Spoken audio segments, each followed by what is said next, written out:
It is time for another Extra Bases with Bristol and Booth. Jason Bristol on one side, Jeremy Booth on the other. Jeremy doing what he always does, checking his phone. Any hot tips coming in, Jeremy? Yeah, we got a lot of stuff selected for the upcoming Future Star Series events. I'm working on that. I got some growth getting ready to happen here on the digital side. We've got I've got the Caribbean Classic I'm picking a team for. Yeah, lots of stuff going on. Caribbean Classic. Mm-hmm. So can you give us a little more information about that? Is it just teams from the Caribbean or select group of players from the Caribbean against another team from the Caribbean? So we've got some players in the Dominican. We've got 40-something players selected to that. We've got some players in Mexico we're getting ready to go see. There'll be 25 or so of them. We have some players from other Caribbean countries, which will make up a third team. And then we have a team of U.S.-born players and maybe Canadian-born players as well that I may put on that. We'll call it a draft team, right? That's for the U.S. draft, and because there is no other draft at this point. So we'll do that, and we'll go from there with it. But it's going to be a lot of fun. And right now it's set for, I believe, Cancun. I believe could be Playa del Carmen, could be Cabo. None of those places are bad. Like zero of those places are bad. But it's set for Mexico. And I'm just happy to be here. Hope I can help the ball club. Good Lord willing, things will work out. Take it one day at a time, all that stuff. So where is it all at one stadium or a complex? It'll be at one stadium. There's only 4 teams in it. So it'll be a round robin tournament, and we'll play, I think, 3 games per team and have a champion. And how many scouts do you expect to be there? For that, I don't know, a couple hundred. It's going to be a good event. So when is it? It'll be October 13 to 16. I think that's it. Yeah, 13 to 16. So should be a good event. Have a good time with it. I will be at that. I know it's going to be during our, postseason run. There's 2 events that I'm going to have to do in October this year to kind of, work in and out, but I will be there with you every step of the way that I can. The World Series and the playoffs, it's what we do. We only do the big events. That's it. Big events or bust. Trade deadline, playoffs, World Series, draft. All-Star game. Yeah. Futures game, All-Star game, any of the big collections of things where, people like us should be. The trade deadline having just passed, you were very pleased with what the Houston Astros have done. We'll get to them in a minute. Obviously, the big deal is the Padres getting both Josh Bell and Juan Soto. When you look at that deal and the number of players involved, how many full-time major league players will the Nationals end up with eventually out of that deal? I think all of them. I think that's one of the biggest hauls of all time. Like, that's a really good trade. Now, that said, Juan Soto is one of the best players of this era and has a chance to be a Hall of Famer, right? And so with Josh Bell being an all-star, Soto being an all-star, you gave up 2 all-stars to get those type of players back. Whether or not those players arrive for any length of time, we'll see. I think Abrams got a chance to be a pretty good player. Gore obviously was on a pretty good track before he got hurt. There's some guys in there that I think have a chance to have some impact. But I also know the Nationals are up for sale, right? That there is having less payroll on the books and some prospects to grow with is always more attractive because it shows profit margin. And Mike Rizzo and company have some stuff they have to figure out once that happens. So it was a smart trade for the Nationals, knowing they couldn't re-sign Juan Soto. To their credit, they tried everything they could to re-sign Juan Soto. 15 years and $440 million, that's not exactly not an effort. That's a pretty good effort. So however that contract was structured, I believe a lot of it was deferred, but that has to do with some of the way they've done deals in the past, as well as ownership, changing, right? And ownership doesn't want to be saddled with that type of present day contract. So I think the Nationals did a good job. I think the Padres did a good job. Interestingly with San Diego, Jason, every player in their starting lineup now has been acquired via trade, right? And I think, because Hosmer went back, right? So free agent signing or trade, and their rotation trades are same thing, So Hosmer's not there anymore. Right. So he went back to Boston is what I'm saying. Yes. But every single player, free agent, trade.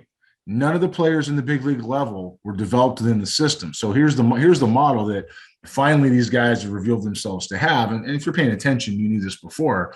Draft big tools, right? Big tools, things that people are going to see sexy. Find some instincts, get some guys with big arms and some feel to spin it and athleticism and power, and then trade them to teams that have big league superstars to unload and then try to win the World Series. Now, that's not a bad plan. Hasn't worked for San Diego, but it's not a bad plan. At this point, as I posted on Twitter, the excuses have officially left the building. You can't have this type of club for San Diego and not make some noise, certainly running up at LA and San Francisco in your own division. If I'm Colorado, I probably threw something out the window in a mountain somewhere, because, I've got all these other teams that are now loaded up and I'm not that, right? So it's an interest in Arizona, by the way, who's doing it the other way, reloading through the draft and getting some talent in at lower levels and letting them grow together. No excuses. Nationals on the right track for what the ownership change is going to have. And for a deadline, it was pretty good for both sides. Petco Park is known as a pitcher's ballpark. Juan Soto being a generational talent, will it matter? Or will you just point and say, well, it hasn't bothered Fernando Tatis. It hasn't really bothered Manny Machado. Yeah, I mean, the only stadium, the only park that'll hold, Juan Soto is Yellowstone. It doesn't matter. I mean, it's not like he's going to hit. He's going to drive the baseball. So, the Padres upgraded. I mean, that's just what they did. But, now it's time to win, right? And there's a lot of money on the books here. And not that Soto's that expensive, but collectively, there's a lot of money. And keeping this group together going forward is going to be next to impossible, if not impossible. So they need to win while they have this window and then find other ways to retool, because if you look at what they've done with their drafting, and they've done a really good job, as I just said, and you look at what they've traded, this is very reminiscent of Bobby Heck and the Houston Astros, and frankly, good teams and how they do things, drafting into the system and either trading away for pieces or developing their own guys get to the big leagues. When all those guys graduate, it's hard to keep replenishing every year, right? And that's where they are. By the way, special assistant to the general manager of AJ Preller is one David Lamar Post. Now, I don't know if Lamar is his middle name. Sounds good. But David Post was a national cross-checker here in Houston for Bobby, and then, of course, for Mike the Oreo Elias, right? So we have this going on where there's a common theme here: draft well, develop well, and see what we do as far as winning at the big league level. Why did you pick Lamar? I don't know. I don't know. Came up. It just came up. David Lamar Post. Is that his name? I don't know. No. I actually have it. I'm looking at it right here. Let's post his middle name.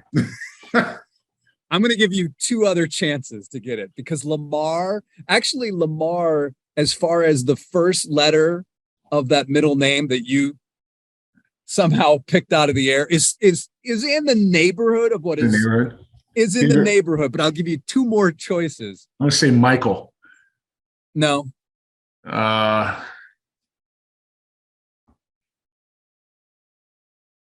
minute. Well, I got to make sure I have the right Dave Post.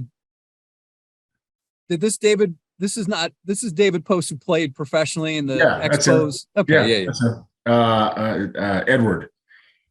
George. David George Post. No, George Post. Yeah, what was Lamar? David, when you hear this, shout out Harrisburg, Pennsylvania. You and we got that. I spent a few more years in Harrisburg than you did, although you spent, and I'm sure you'll laugh at this, you were there parts of 3 seasons. I was there for 11. But David's 3 seasons might have felt like 11 when he was a player. I think you win. He was there in 1997, 1998, and 1999. I was there from 2005 to 2016.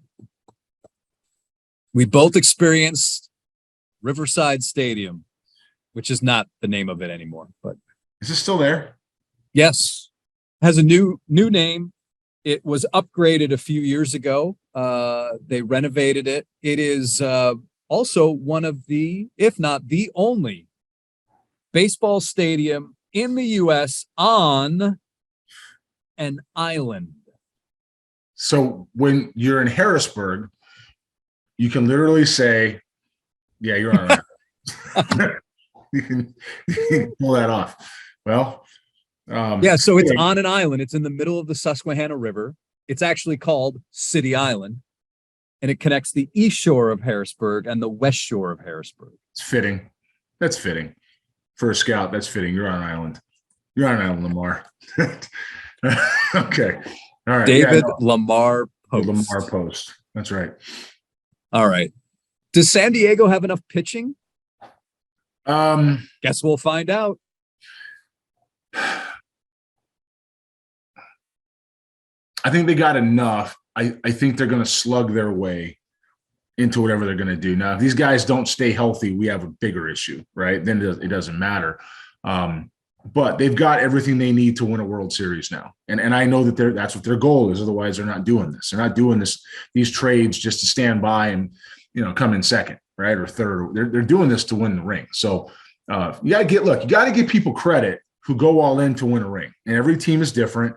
AJ Preller, what's the old analogy playing poker? He pushed his chips all the way in. Well, I mean, he didn't just push his chips in. He threw every chip in the West Coast on top of this thing. He went and borrowed some chips and lent some other chips back and called in some favors and threw that on top. So good for them for making a run. Good for people of San Diego who deserve it.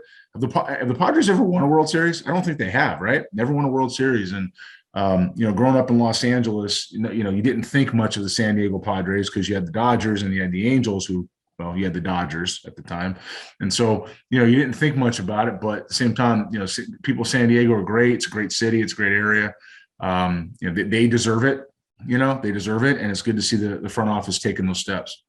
San Diego World Series 1984 against that juggernaut, the Detroit Tigers, that team just ripped through everyone. Yeah, and then I think in 96, right? 96, they played the Yankees, I believe. 98. Yeah. It was 98. It was 98. Yeah. 98. Yep. 98. Hey, how about this? What? Sorry. Gun show. How about this? A Houston San Diego World Series. That would be good. I would not hate traveling to San Diego for those days. No events during the World Series. I promise you that. I'll be there. We got a reputation uphold with Rajay. So no, that'd be good. I mean, I think it's possible. I think the West is the Astros to win. I think we can all agree on that. What happens after that is not is anybody's guess, but the Astros have positioned themselves to certainly continue what they're doing in the West and win that easily. You gave the Astros an A on KHOU 11 News. You gave them an A for what they did at the deadline. I know a lot of Astros fans are a little bit disappointed that they did not address center field. You're shaking your head. Why should they not be disappointed when you look at what Jake Myers has done with the bat, which is not much? Mauricio Dubon is a 240 hitter, although does have some speed and can play some defense. And, it's a team that really there's been a hole in center field in the lineup. You can't address everything at one time with what they have. I mean, if you want to address center field, then you just keep Siri. You just keep Jose Siri. It does, you had to move him to get the rest of the deal done, a three-way trade, right? Well, Siri had played his way out of center field because he wasn't hitting either. But the argument could be made that the two guys they kept have done the same thing, which is why you're trying to upgrade center field, right? So in a position like that, when you don't have anybody hitting, you still want to go for upside and impact. Carlos Gomez, for a long time, was a center fielder that could play defense and was a light bat at the big league level. And the next thing you knew, one day, it wasn't overnight, man, it took a while, but all of a sudden he started hitting, he didn't stop for the rest of his career, right? Until it was over. So, you have to remember that these guys sometimes can take a little while to turn the light on. And if he's going to give you 70 or top of the scale defense, but it's a 30 bat, or bottom of the scale offense, or somebody's going to give you 40 defense in center field, slightly below average, and a 60 bat, you have to decide which one you want. Those guys don't really exist much. And I think James Click did what he needed to do. He needed a lefty in the bullpen. He got one. Has Will Smith had a great year? No. But he went and got a veteran lefty who understood what he was doing and knows how to pitch. They faced last year, they didn't like facing at all. And relievers are volatile, so you don't know that what he was doing in Atlanta this year is going to carry over here. It could go the other way. They went and got Christian Vasquez. We know that needed upgrading. They had to upgrade in the middle of the diamond, right? And so they went behind the plate. And they got somebody at first base who, as much as this fan base, and rightfully so, loves Yuli Gurriel, who was one of the best players in the world, if not the best player in the world at one point in time. He is not that guy today. And last year was more of a in statistical world performing above the mean, right? As rather than it was a reflection of where he really is at 39 years old. So they would have had to upgrade with Trey Mancini, and they did it with what they had off the roster, which wasn't a lot. They did not give away a lot to get back what they got. Yes, there's players in the system, but big league players to win a World Series over prospects any day of the week, a la San Diego Padres. We just talked about it, right? So I think that's why I gave James Click an A, because he had to go do some things for the roster. They had a good deadline. They'll see where it goes from here. He didn't need to overhaul anything. He didn't make some gigantic splash. He needed to fortify what he had with guys that could fit in the clubhouse and add in complementary ways that he didn't already have going right now. Which was a bigger surprise for you? Was it Josh Hader being moved? Or, well, the fact that Padres and Brewers swapped relievers, and then you have what happened in Chicago where Wilson Contreras and Ian Happ are still members of the Chicago Cubs, which is a bigger surprise to you? Well, I don't understand what the Cubs are doing. Like on any planet, I don't understand what the Cubs are doing. And I mean, the kid they took at 7 out of Oklahoma, and I'm not putting him down. He's a two-way guy. And I have to say that because what I'm saying when I'm going to go where I'm going is that two-way guy that had a really good month and performed. And maybe he has a big arm, maybe he's got big stuff, but 7? Like, do we usually have to have a little more history and tracker before you take somebody at 7? Then you turn around and hold on to a couple of guys you could have got some value for. Which direction are you going? Are you that much smarter than everybody else? Is that the deal? Do you know a lot more? And so the players that you're getting back aren't for value? Or how about the fact that it's time to retool your system because you haven't done a good job? You haven't done a good job internationally as a whole. You haven't done a good job domestically as a whole. You haven't done a good job in player development, right? Nuggets here and there, but really, honestly, your systems are broken. So retool with what you're doing. So the Cubs keeping them is right on par.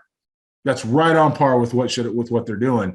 Whether or not that was the right move, look, I'm not in their clubhouse, and I respect everybody who sits in the chair, even if I don't like them personally. I respect those guys who sit in the chair and they have to do it. And I will say to you that they have every right to run their organization the way they want. That said, I don't get that. I don't get that for the kids or for the players, and I don't get that for the organization as a whole. As far as Josh Hader really hurt himself by saying he only wanted to pitch 1 inning. And so when you only want to pitch 1 inning, you don't have any versatility, and you're limiting what you can do. When they have Devin Williams behind him, Hader becomes expendable. Even as nasty as he can be, he limits his value by doing that. So San Diego has a niche. They have a role. They have a staff that's built around that to support it. It doesn't surprise me at all that they made some trades there either. And while we're on that topic, I don't know who likes making trades more, Jerry Dipoto or AJ Preller. I mean, it's a revolving door, right? What's that gif with the grandfather Simpson where he walks in the bar, turns right back around and walk back out? That's what it's like to be a Mariner or a Padre. And ironically, they share a complex in Peoria, Arizona, one on one side, one on the other. So I'm curious how that works. They just keep going back and forth or not. Well, it's interesting you bring up the Cubs in their draft. I'm looking here. Cade Horton was the player you were speaking of, the one from Oklahoma. They signed him for about $1.3 million under slot.